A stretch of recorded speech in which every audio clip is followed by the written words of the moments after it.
Hello दोस्तों, स्वागत है आपका फिर से हमारे एक चैनल साइंटिफिक फैक्ट्स में। सफ़र एमसीक्यूज सीरीज़ का चल रहा था और मैंने इससे रिलेटेड सेकंड सेमेस्टर और फोर्थ सेमेस्टर के एमसीक्यूज की कई वीडियो अपलोड कर चुका हूँ।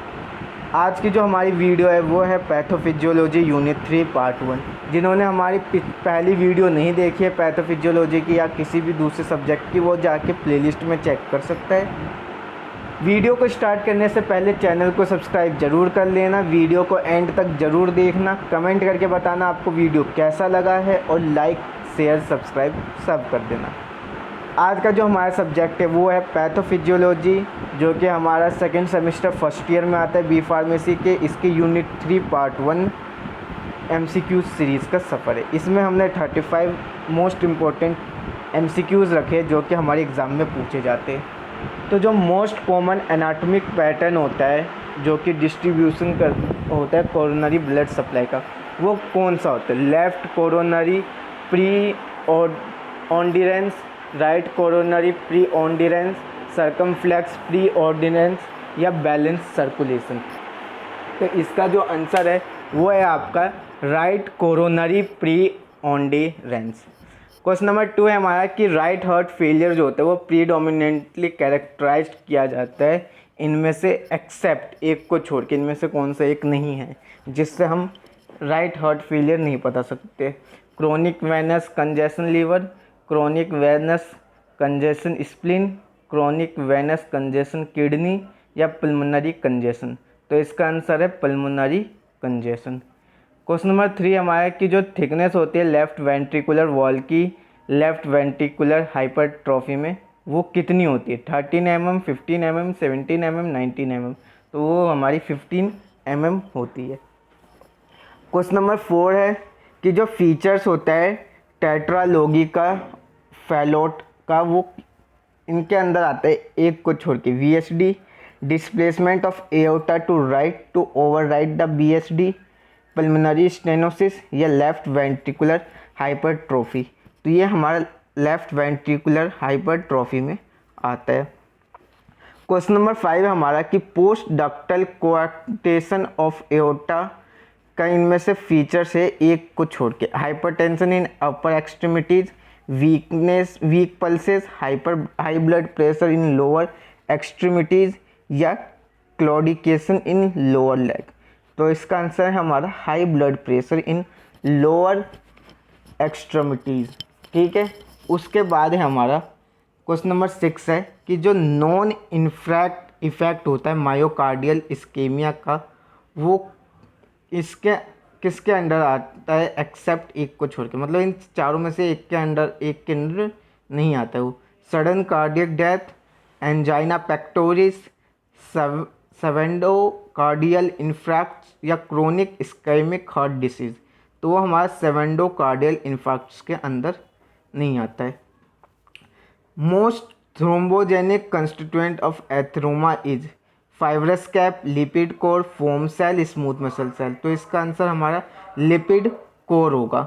जो मोस्ट इम्पोर्टेंट और कॉमन कॉम्प्लिकेटेड अर्थ्रोमेटस लेसन होता है कोरोनरी आर्टरी में एक्यूट मायोकार्डियल इन्फेक्शन का, वो आपका क्या होता है? Calcification, coronary thrombosis, aneurysm, ulceration.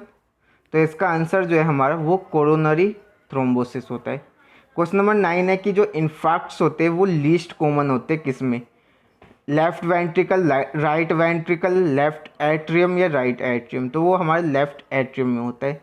Question number 10 है हमारा कि CKMB2 रेशियो CKMB1 जो होता है वो सेंसिटिव होता है डायग्नोसिस का एक्यूट MI का कितना होता है? वो less than greater than 0.5, greater than 1.0, 1.5 और ग्रेटर देन 2.0। तो उसका आंसर 1.5 है।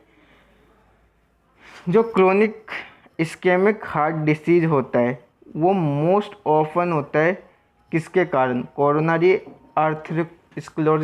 स्क्लेरोसिस के कारण, रिपीटेटिव कोरोनरी वैसोस्पास्म के कारण, एम्बोलाइजेशन टू कोरोनरी ब्रांचेस के कारण या स्टोनिसिस ऑफ कोरोनरी ओस्टिया। तो इसका आंसर हमारा coronary atherosclerosis.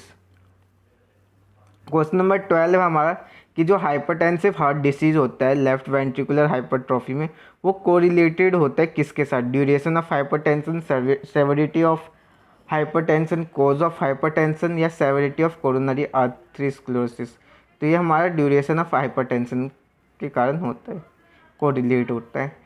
Rheumatic heart disease में जो एंटीबॉडीज़ होती है वो स्ट्रेप्टोकोकल प्रोडक्ट्स के अगेंस्ट होती है, जो कि हमारे सीरम में दिखता है, except DNase B, streptokinase, streptolysin S या स्ट्रेप्टोहाइयालुरोनिडेज। तो स्ट्रेप्टोलाइसिन एस है इसका आंसर। क्वेश्चन नंबर 14 है, एंटी शॉक सेल्स जो होते हैं वो माने जाते हैं कि डेरिवेटिव है किसके, कार्डियक मायोसाइट के, कार्डियक हिस्टोसाइट के, एंडोकार्डियल स्मूथ मसल सेल्स के या एंडोथीलियल सेल्स ऑफ लिम्फेटिक्स के। तो इसका आंसर है हमारा बी की कार्डियक हिस्टोसाइट्स के। क्वेश्चन नंबर 14 है कि क्रोनिक आरएचडी में जो मोस्ट कॉमन वेल्व्यूलर डिफॉर्मिटीज़ होती है वो मेट्रल स्टेनोसिस एंड इनसफिशिएंसी होती है, मेट्रल स्टेनोसिस अलोन होती है, मेट्रल इनसफिशिएंसी अलोन होती है, mitral and aortic stenosis combined होती है। तो वो मेट्रल स्टेनोसिस एंड इनसफिशिएंसी होती है। क्वेश्चन नंबर 16 है हमारा कि जो मैकलम पैच होता है वो हमारे कौन से रीजन में अपीयर होता है, कौन से रीजन में दिखता है, pericardial surface in posterior wall of left atrium, pericardial surface in post wall of left ventricle, endocardial surface in posterior wall of left atrium या endocardial surface in the posterior wall of left ventricle. तो ये हमारा pericardial surface in posterior wall of left ventricle में show होता है।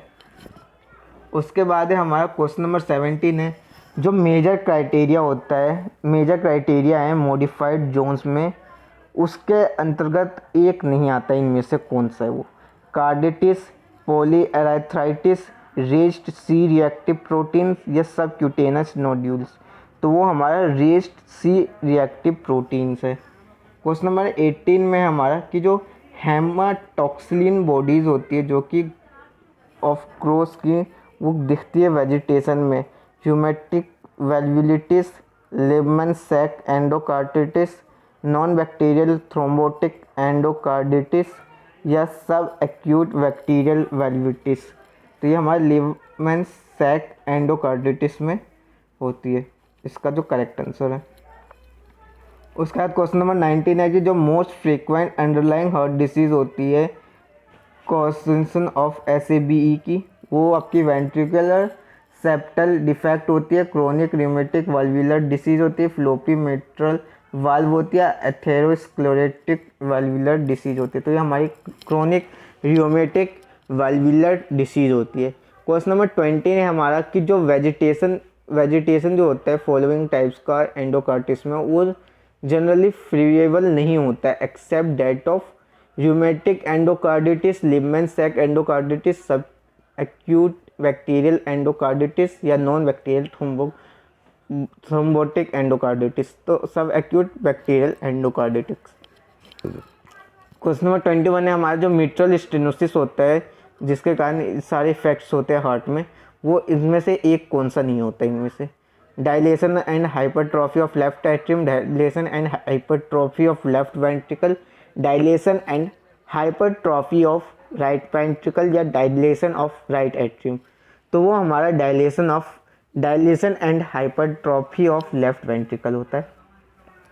Question number 22 है हमारा कि जो ये फॉलोइंग हार्ट डिसीज़ है इनमें जो जनरली इन्वॉल्वमेंट होती है वॉल्व ऑफ राइट हार्ट की, वो आपकी हार्ट डिसीज़ होती है SLE में, कार्सिनोइड हार्ट डिसीज़ होती है, नॉन बैक्टीरियल थ्रोम्बोटिक एंडोकार्डिटिस होती है, सब एक्यूट बैक्टीरियल एंडोकार्डिटिस होती है। तो कार्सिनोइड हार्ट डिसीज़ होती है।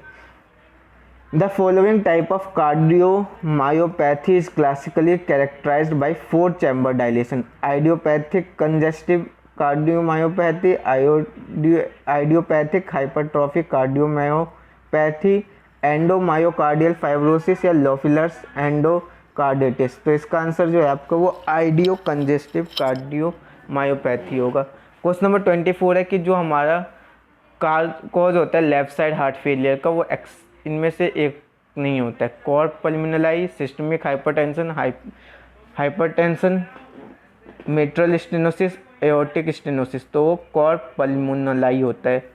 जो मोस्ट कॉमन लोकेशन होता है मायोक्सोमा, वो भी हार्ट का, वो आपका left ventricle, right ventricle, left atrium में इंट्रा वेंट्रिकुलर सेप्टम होता है, तो वो हमारा लेफ्ट एट्रियम होता है। Important protein from bacterial cell surface implicated in pathogenesis of RH-D is G protein, M protein, L protein, X protein, तो वो M प्रोटीन होता है।